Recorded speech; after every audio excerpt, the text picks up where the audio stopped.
Welcome. Today we will delve into the dark secrets of Adolf Hitler's early years in power, when he outwardly masqueraded as a caring and approachable leader, despite his harsh and ruthless ideology. But what was hidden behind his captivating mask? Flashes of tenderness in what seemed to be a typical Nazi regime environment, and at the same time, secret connections that could shatter the entire constructed image.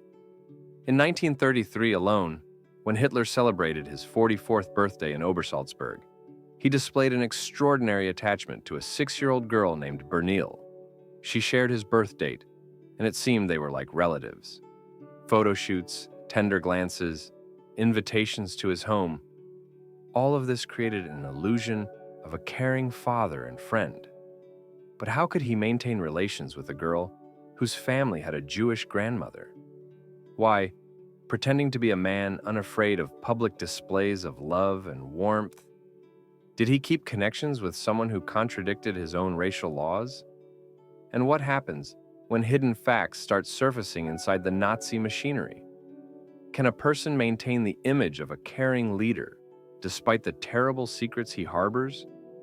In this investigation, we will reveal how personal connections and official propaganda masks intersected, creating the illusion of a flawless and humane Hitler, and what that means for history as a whole. Ready to see what is concealed in the archives and skillfully camouflaged by propaganda? Then let's begin. The air is filled with a fresh spring morning breeze, and deep inside, there's the shadow of a mystery we aim to illuminate.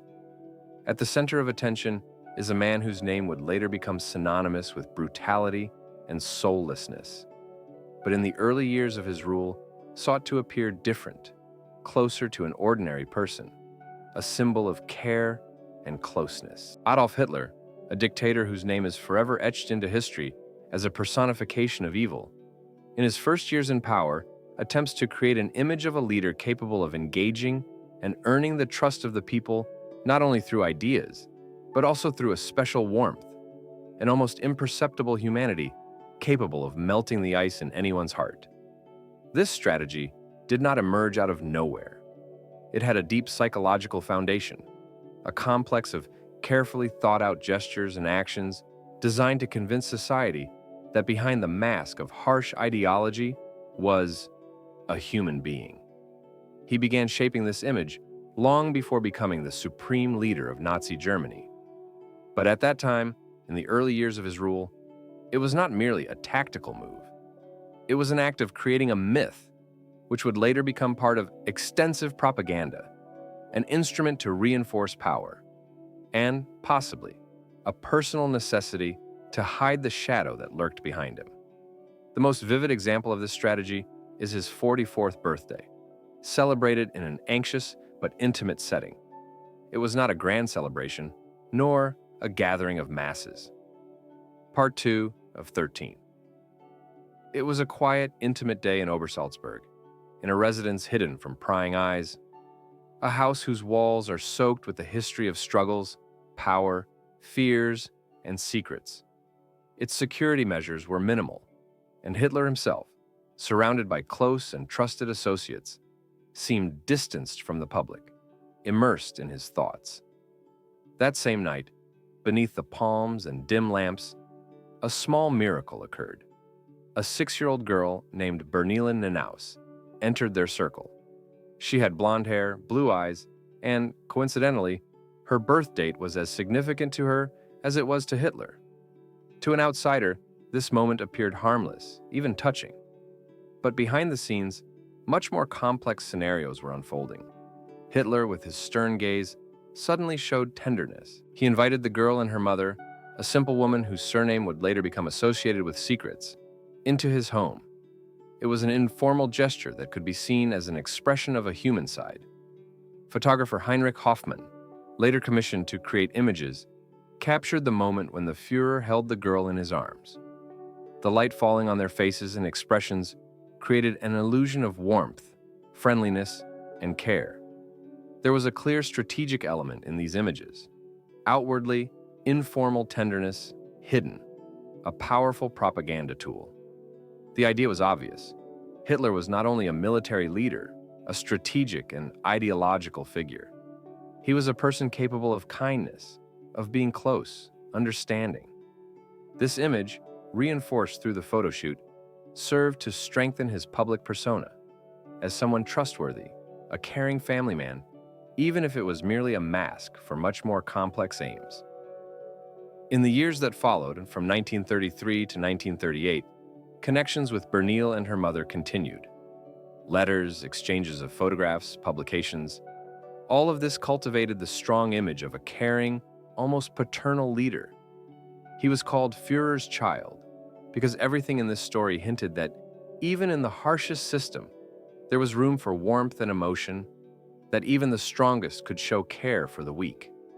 Hitler's personality was decorated by this care in propaganda narratives. It inspired the people, creating the illusion that behind the dictator's facade was a person with feelings capable of understanding and protecting even the most insignificant. However, behind this veneer, the dark sides of the question became increasingly evident. Over the years, the origins started to surface. Small, almost unnoticed details that could change the entire picture. Internal intelligence agencies and surveillance bodies discovered that Bernil's grandmother, Ida Morgenstern, a Jewish woman by descent, which caused serious internal conflicts and anxiety among the highest echelons of power. This revelation, concealed for so long, was not immediately disclosed, but its presence whispered in the shadows. How could such a thing have happened? And who decided to keep this secret? Within the regime, a large dramatic question spread. How to maintain the illusion of innocence when the truth becomes undeniable? Moreover, the racial laws passed in 1935 and the escalating persecution of Jews cast a shadow over the outwardly caring and sensitive leader. Maintaining a public image of himself as a parent and protector clashed with harsh reality. Behind the scenes, anti-Semitic repressions intensified. The images created in photographs, speeches, and propaganda videos suddenly conflicted with the reality within the country. How could one reconcile a restrained, humane facade with the scale of the atrocities unfolding behind the walls of concentration camps? Was it possible to genuinely and publicly support relations with a Jewish grandmother, knowing her background, while simultaneously pursuing the goal of destroying the entire Jewish people? And, importantly, why was all this necessary? Was it simply to create the illusion of care, or to hide internal contradictions that could no longer be concealed? The answer lies in the central conflict. Why did a person who strictly adhered to his ideology approve and maintain relations with someone of Jewish origin, even while being a knowledgeable guardian of ideological barriers? How could this duality exist simultaneously? Why did this shadow emerge at the very heart of the system? Within the regime, amidst ideological purges and unprecedented persecutions, a question arose. Was this story an exception, or did it reveal that even the most seemingly brutal ideas could conceal complex, sometimes contradictory personal histories? And finally, a more global question. Was it possible to maintain the image of a caring, missionary figure if behind it lurked this hidden, criminal history? Or was everything merely a frame within which indescribable, often tragic human, and most contradictory stories were hidden, which, like delayed action bombs, could explode sooner or later, undermining the legend and shattering the illusion of the person's character? After all, like any myth, this image was built not only on facts, but also on hope. The hope that even the most brutal can find some justification, that every shadow can be justified by a higher purpose. But will this agonizing question remain forever hidden? Or will time and investigation reveal their polarity, showing that even the most carefully concealed secrets will sooner or later find their voice? In the dark depths of a story that shook the world, meticulously crafted facades are beginning to reveal their secrets for the first time. At first glance, all these images, joyful, kind, warm, seemed created as tools aimed at forming a special emotional bond with the people. But behind this smiling mask lurked highly sophisticated psychological strategies. carefully conceived and aimed at creating an illusion among the population that could mask the true, relentless, and cruel nature. This chapter is dedicated to how propaganda and the personal image of the leader, one of the most sinister in history, were crafted to appear intimate and close. How he, essentially tonic and cold, was transformed into a caring father, friend, and person who seemingly shared in the joys and anxieties of his people. It was a carefully crafted, emotionally charged game, a form of masking art aimed at the subconscious. Within this act lies one of the most terrifying proofs of the manipulative techniques used by past regimes. To understand how these images were created, we must delve into the depths of the 1930s. It was during this period, amid the peak of global economic and political instability, that photographer Heinrich Hoffmann, a master of his craft, began a project that has since sparked much debate and questions. He produced a series of staged photographs that effectively became propaganda tools. In front of the camera, scenes came to life. Hitler feeding deer in forest landscapes, strolling through blooming gardens, interacting with children. Each scene was meticulously planned. Soft lighting highlighted gestures, creating a sense of warmth and comfort. In these images, the leader appeared with a forced smile and gentle eyes that seemed to say, "I am your friend, caring father, protector of your family haven." The viewer was presented not as a dictator, but as a loving and understanding person, familiar and approachable. It was as if he emerged from the very core of human feelings, rather than from a political conclave. Such photographs were not accidental. They served as alchemy, transforming the image of a brutal dictator into a symbol of tenderness and good humor. An important part of this visual narrative was the role of animals, especially a dog named Blondie. In those years, she was not merely a pet, but a symbol of loyalty, love, and devotion. In the photographs, Blondie was always near Hitler, sometimes lying at his feet, sometimes playing with children. These images created scenes full of tenderness and trust, contrasting sharply with the regime's actual brutalities. The use of domestic animals reinforced the gentle, caring image of the leader, one who loved his pets as much as his citizens. This image did not contradict his actual policies. On the contrary, it was part of a carefully constructed strategy.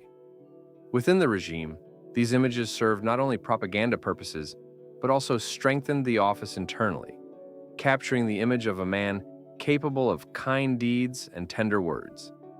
Equally important were photographs with children, representing Germany's future generation.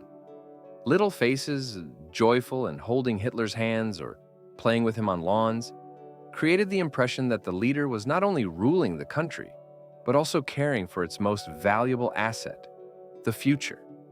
He was not merely a stern ruler, but a father trusted not only with words, but with eyes full of kindness. These photos were actively used on massive propaganda posters, in newspaper publications, and in educational programs. They shaped the image of a leader who came to the revolution from a friendly family, a person close to everyone. Within the regime, these images served as an internal political strategy to strengthen trust, create the illusion of security, and genuine care. The testimonies featured in propaganda materials spoke of a leader who loves children, cares for the elderly, embraces peace doves, rather than one who gives orders for brutal repressions. Inner circles knew that these visual scenarios were not only meant for image building, they became a powerful psychological weapon capable of distracting the people from the true nature of the regime. While people looked at battered photos of Hitler as a loving father, many forgot about the real cruelties and repressions happening behind the scenes of power. These images served as a kind of emotional shield, reinforcing the bond between the leader and his people. They created a psychological atmosphere in which harsh politics seemed not so brutal. After all, he cares. He's close. This is an art of manipulation, skillfully crafted to confuse not only enemies, but also his own supporters. The key to understanding lies in how one side of the coin could coexist with the other, and why the people believed in the image of a leader who promised care and order, while behind the scenes tragedies and horrors were unfolding. The central question of this study is not only how propaganda created these images, but also why it did so. Why these particular visual scenes and symbols?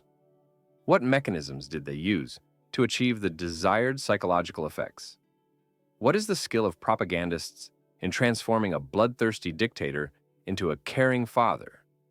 And to what extent are these images not merely communication tools, but powerful instruments of psychological disorientation?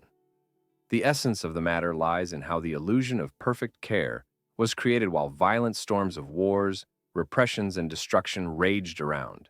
Can these photographs, these scenes, remain merely superficial images? Or are they a clever illusion capable of hiding the true nature of the leader? What feelings and subconscious reactions do these images evoke in viewers? Trust, warmth, confidence? And how, through the entire haze of history, blood, and conflict, have these images managed to become part of collective illusions? Ultimately, can one believe that photography and propaganda can fully alter perception? Or does the hidden truth eventually surface, recognizable through small details that cannot be concealed? This entire story is a vivid testament to the fact that power is often masked not only by words, but also by images. And it is precisely through them that it often becomes possible to create an illusion, helping to conceal the true scale and horror of the propaganda machinery. Part 6 of 13. In the shadow of ongoing political games, harsh calculations and intimidation, drowning in endless chains of criminal laws and racial decrees, there was one astonishing and seemingly incredible truth. Inside the Nazi elite, among those who shaped the destiny of Germany and the world, there was a layer that distinguished itself from the general mass by its complex and contradictory nature. Behind the walls of official documents and procedures, there were individuals whose outward appearance, crafted by propaganda, formed an image of innocence and idealism, warmth, care, as if sincerity and kinship. However, behind this smooth exterior lay secret, sometimes cold, and often entirely opposite feelings, raising the question, how deep was the trap into which everyone, even the most seemingly devoted to the regime's ideological tales, had fallen? These questions are not new in human history, and the theme of hidden contradictions within totalitarian systems has always aroused particular curiosity, especially when it comes to ideas such as purity, racial dehumanization, and absolute control. At a time when racial laws gradually became a sacred act of state policy, within this very policy, a crack appeared, sometimes barely noticeable, but one that, like a needle in a haystack, could easily lose its innocence.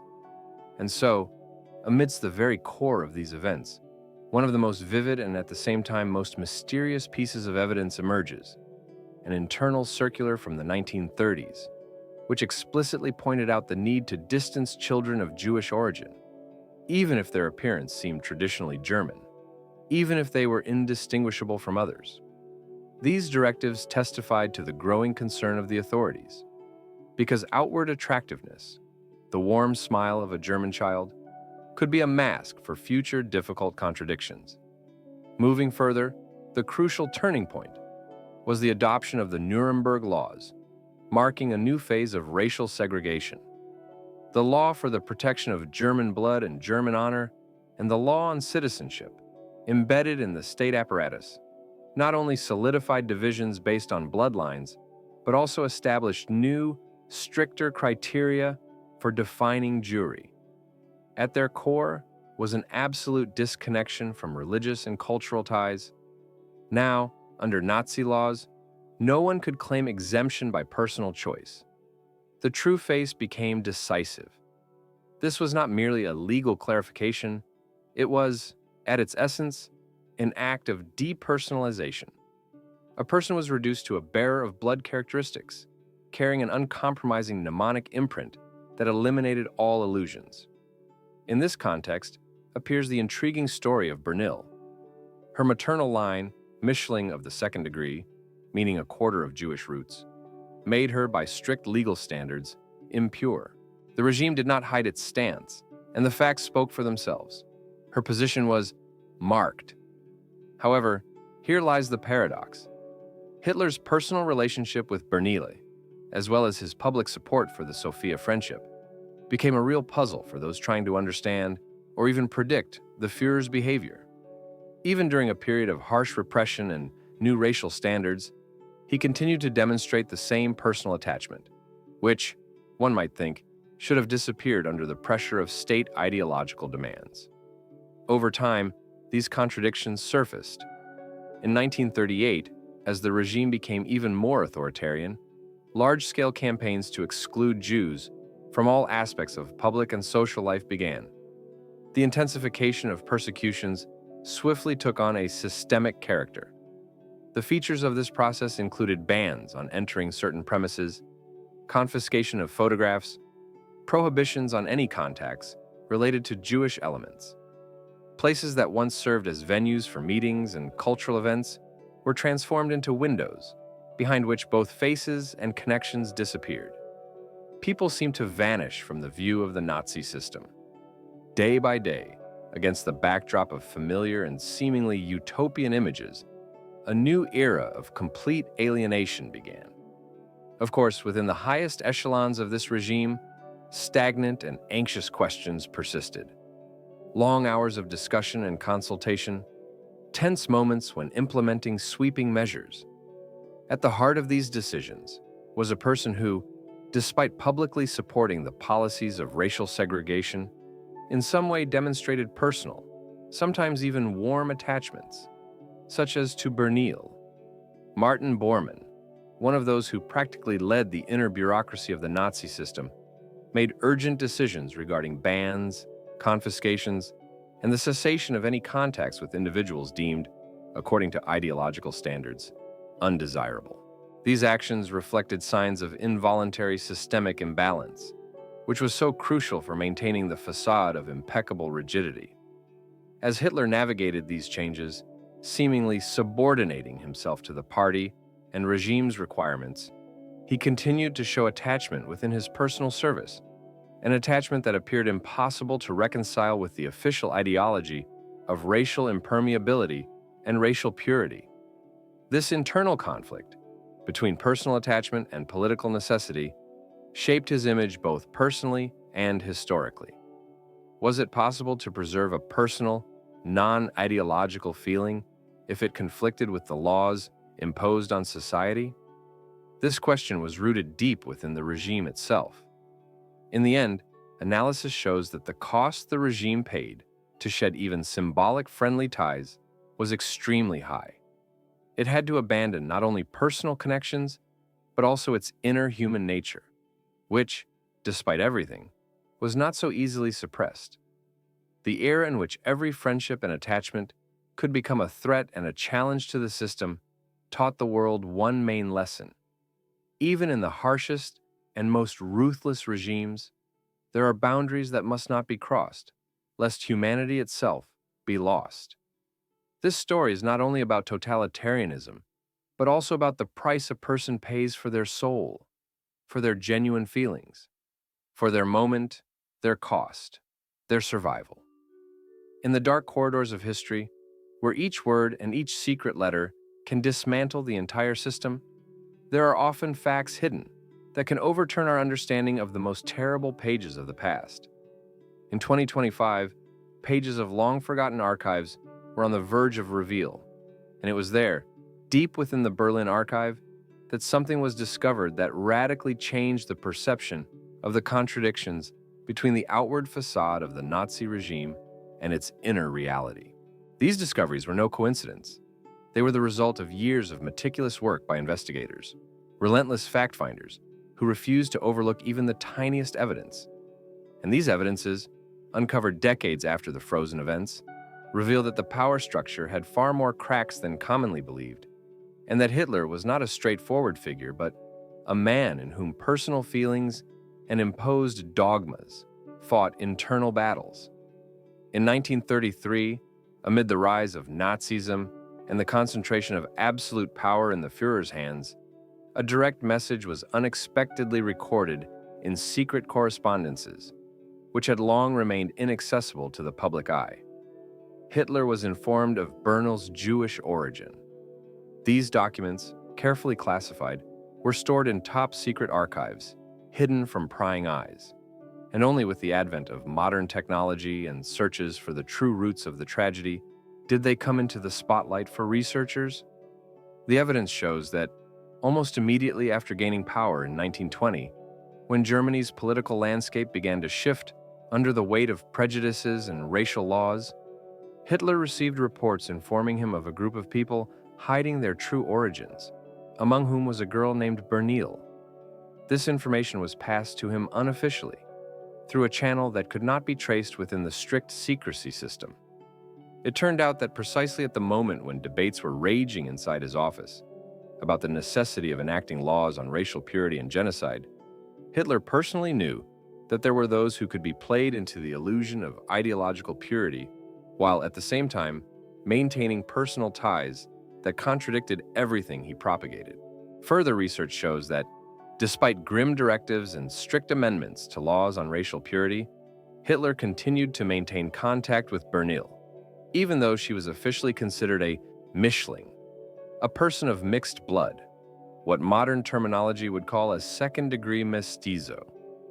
In the documents published in the 1920s and 1930s, it is clearly stated that despite legislative efforts to purify the race from non-Aryan elements, the girl continued to enjoy small but significant privileges that openly contradicted the official ideology. Among these documents are folders containing reports on visits, correspondence, and even details about how Bernil became part of Hitler's personal circle. No matter how much Nazi propaganda aimed to present everything within the framework of a strict racial ideology, in practice it was different. There was an ongoing struggle within the system, between the public image and the internal reality. This shift not only revealed personal contradictions at the top of power, but also reflected a broader cultural and political phenomenon. It marked a transition to a new era, an era in which personal attachments seeped through the thick walls of the regime, breaking down the conventional notions of rigid ideological schemes. In other words, while it was previously believed that totalitarian regimes were machines incapable of weakness, it turned out that even the harshest and most impenetrable systems could harbor discord inside, like secret writings hiding the dreams and secrets of their creators. The first signs of this contradiction appeared as early as the 1990s, when archaeological finds and documents opened new horizons for historians. For the first time in many years, the complete picture was complicated by unforeseen nuances, personal connections, personal feelings, all becoming part of the narrative of a glorious state that, against all odds, managed to maintain the illusion of a unified idea. But the facts made it clear that inside this monolithic machine, a war was raging, tearing it apart from within. The question that haunted many was, why did Hitler continue to maintain contact with a woman who, in essence, contradicted his inner convictions? Why, despite the regime's harshness, or perhaps because of it, did he not sever these ties or cast them into the impenetrable darkness of confidentiality? This question became central to the entire chapter because it helps to understand that personal and public spheres did not always align perfectly. After all, the entire regime, with its symbols, slogans, mechanistic propaganda, was just a facade hiding human imperfections, personal weaknesses, and unspoken truths.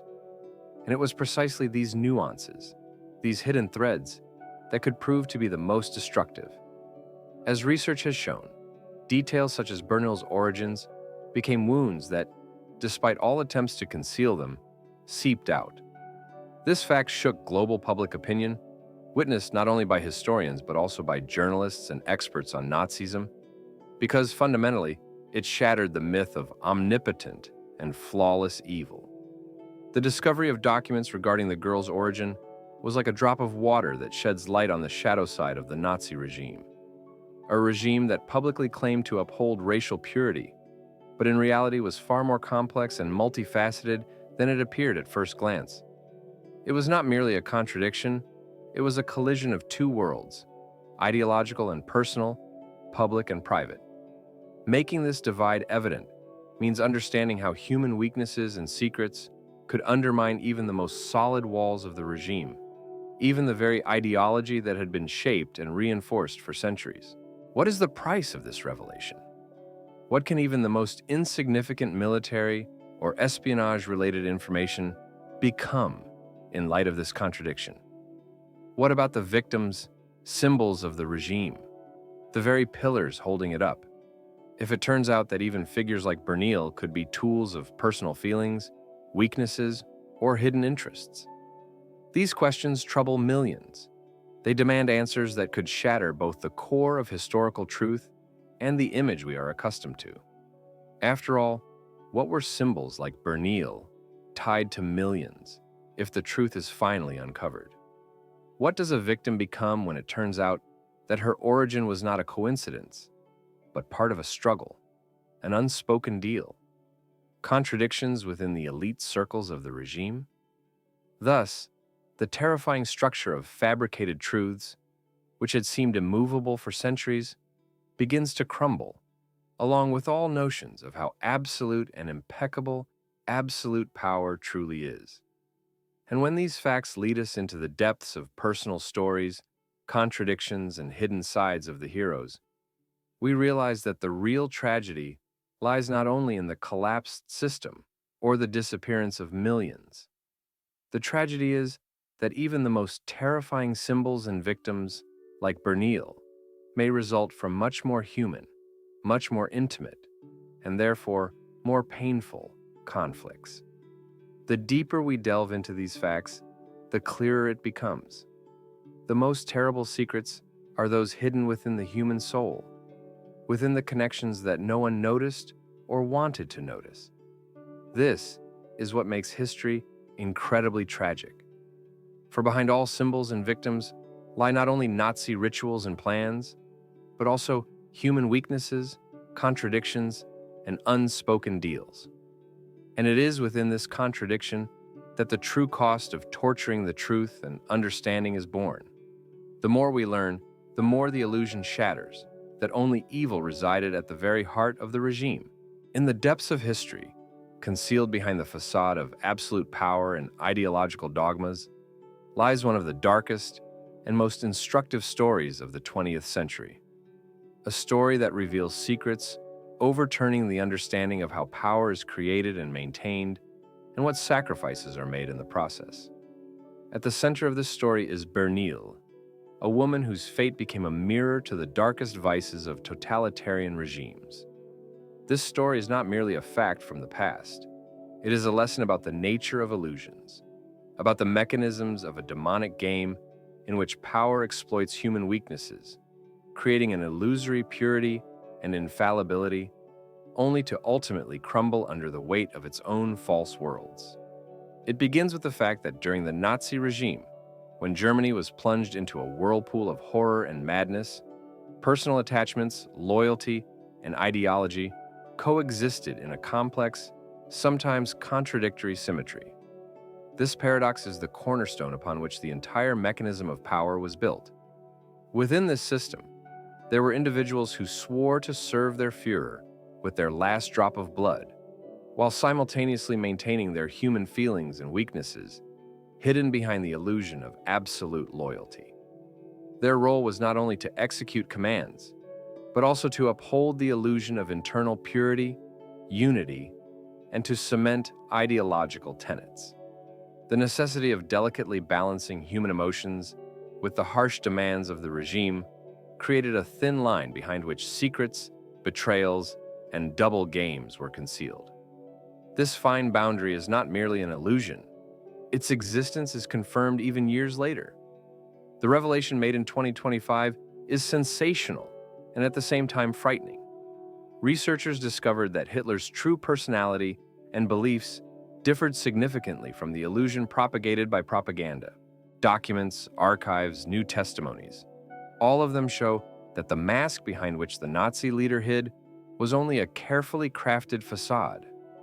Beneath this facade lay deep contradictions, hidden fears, human weaknesses, truths that, if exposed, would force the regime to confront its own true nature, which proved to be far more chaotic and contradictory than any propaganda slogans. Within these depths were not only personal beliefs, but also areas of internal life that could completely destroy the official image. The same facts, hidden archives, and even leaks testify to a terrifying system designed to sustain the illusion of perpetual purity. The more power there was, and the stronger the internal need to control all manifestations of human nature, the more ruthless and uncompromising the censorship became. In this system, everything that could question the ideology or reveal uncomfortable truths was erased or erased. Moreover, even symbolic ties, such as photographs, documents, certificates, everything became part of this system of lies. Yet, it was precisely these small details, these minor pieces of evidence, seemingly insignificant, that ultimately turned into a malicious, fateful red thread capable of leading to the collapse of the entire illusory order. Herein lies the tragedy of the entire era. Because, as history demonstrates, even symbolic connections, those photographs that have been stored in archives for centuries, can dissolve in a single moment.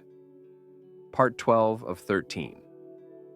Time erases traces of lies, and even the most hidden symbols begin to tell the truth. Evidence that appears indisputable and unshakable suddenly turns into proof of how thin the line is between impression and reality, between truth and illusion. Those who are careless, who turn away, or fail to delve into the depths, risk becoming hostages to their own blindness. That is why the story of Bernil is not merely about a person or an event, it is a warning. In any system built on falsehood and deception, the hour of reckoning will come sooner or later. The reverse side of this tragedy is the danger inherent in the idea of infallibility and divine dogma. When ideas turn into dogmas, they cease to allow for human nuances, human duality, and contradictions. Fear, shame, weakness, doubt, all become taboos, and a system that enshrines such taboos becomes invulnerable, but at the same time, vulnerable in its internal inconsistency. Ideological dogmas demand the complete suppression of human nature, and that is their danger.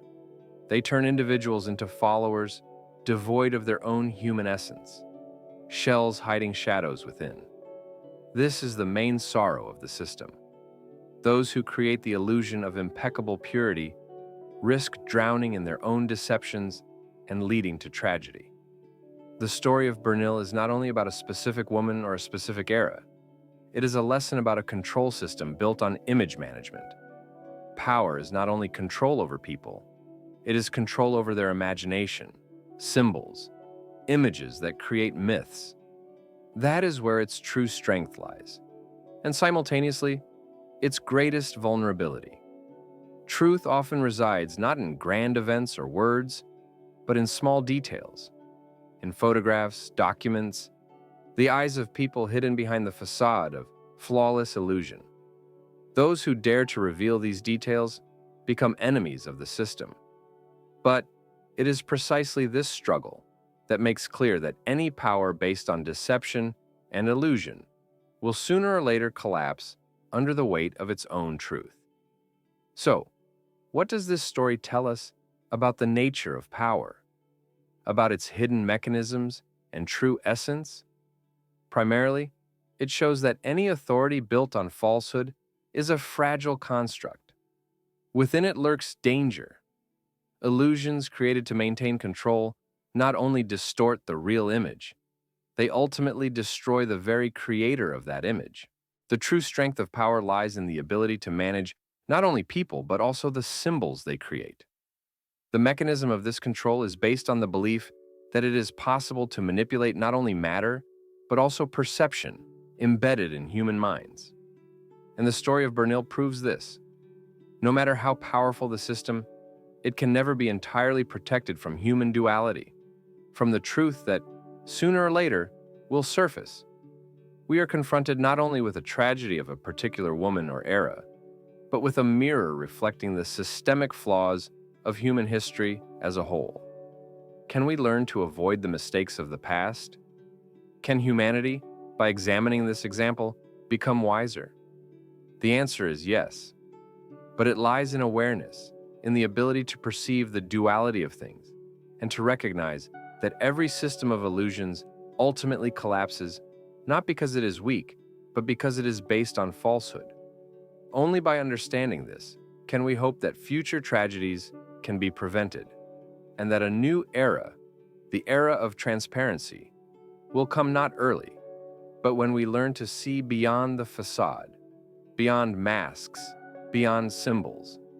Then, perhaps, humanity will be able to learn to prevent the recurrence of tragedies that are sometimes born from difficult but necessary lessons of the past.